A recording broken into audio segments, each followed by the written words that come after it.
All right, we have a 1987 Lamborghini Jalpa. Going to walk through the process of setting up the carburetors and the linkage. Disclaimer, I'm not a mechanic, I'm a total shade tree hack. So this is for my purpose and no other purpose. A little bit of background. This is a Euro spec or a US spec Jalpa that had the very large air boxes that contain the carburetors. Once I got it through California smog, the air boxes were too difficult to get the carb set up because it basically, the box contains all the linkage and all the jet settings. It's very, very difficult to get at with the air boxes. So fabricated these aluminum plates underneath the carburetors to hold a new linkage system that has the arms that control the carburetors. While I was doing that, I rebuilt all 4 carbs.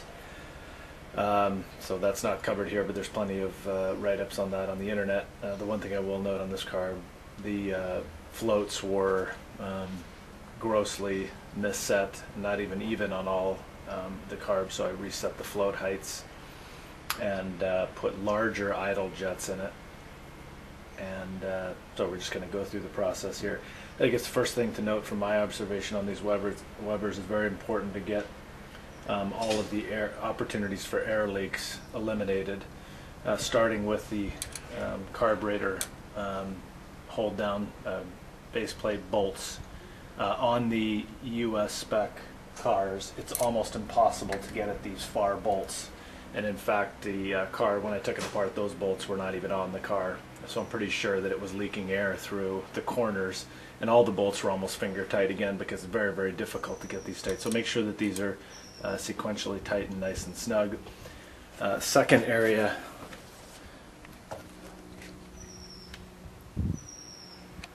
that's important to watch out for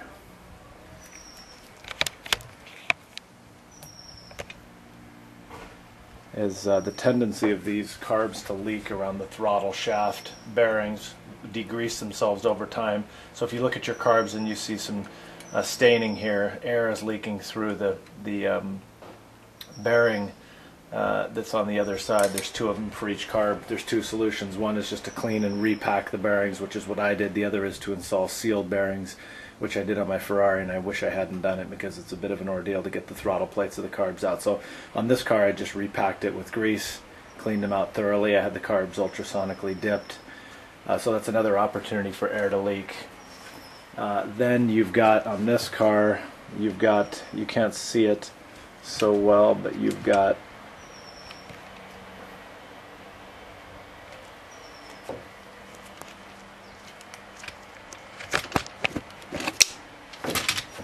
on each carb, you've got these, I think these are ports for testing, I guess.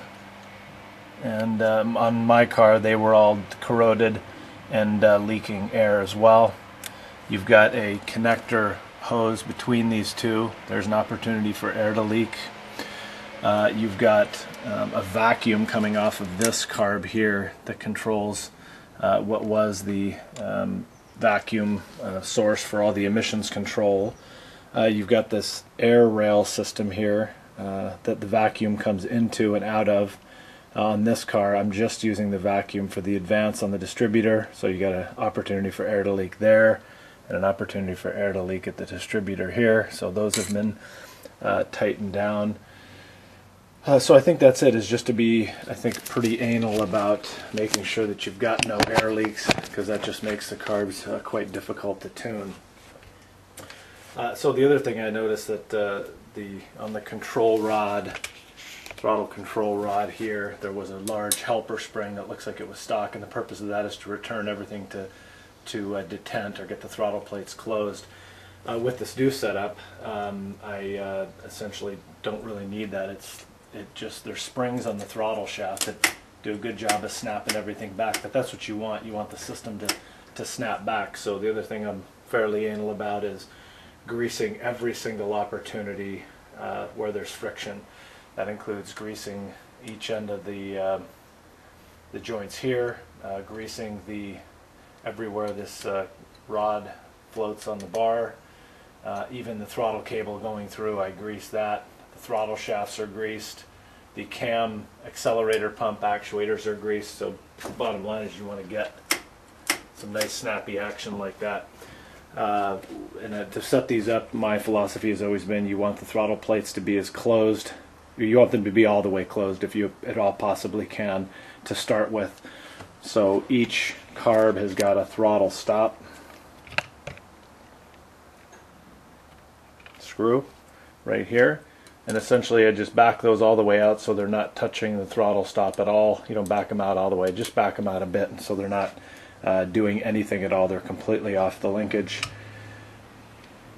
and I think that's a pretty good place to start in terms of getting the carbs set up. The first thing to start with on this car, the factory manual says a quarter turnout on the idle mixture screws. This car would initially not run, not even start with the idle mixture screws, only out 1/4. On the Ferrari DCNF carbs, it's 3 turns out as a rule of thumb. So very surprised some guys report getting that to run a quarter turnout. I'm thinking maybe since my floats were so screwed up that I wasn't getting enough gas in there, and so quarter turnout wouldn't start them. So I am going to start this with a quarter turn, but whatever you decide your settings are, when I stopped it, it was running at 3 turns out. I will start these at 3/4 of a turn out. Be very careful. Way to do that is just to seat them until they're seated, not firmly, just gently, and then just turn them out a quarter. So find the point in which they're seated, gently, back them out a quarter. I'll do that with all the idle screws. Then in terms of the linkage, I think the best thing to do with the linkage is disconnect all these arms as they sit on the rod. Just disconnect them so they're hanging loose, and that will ensure that the throttle springs and the throttle stops on each individual carb are set fully closed. And then once you've got them all to where they're completely disconnected and hanging, tighten them back up just to get it running initially. The idea is you want to get this motor hasn't run in a month or so, so I need to get it started. I'll use that as a first to get it started. So drop all these connectors so it's hanging loose. Then get it all to where there's no contribution from the idle stop screws. Tighten everything back up, and you should be fairly certain that the system as a whole is 100%. The throttle stops or the butterflies are fully closed. And we'll start that, use that as a starting position, and then once it gets running, we'll loosen them back up, because what we want to do is ultimately have each carb at idle just flowing evenly, and you don't want these to interfere at all. The other thing I'd say is make sure that your chokes are, and if you look at the linkage there, whether you have your chokes attached or not, make sure that the choke is fully closed on each one.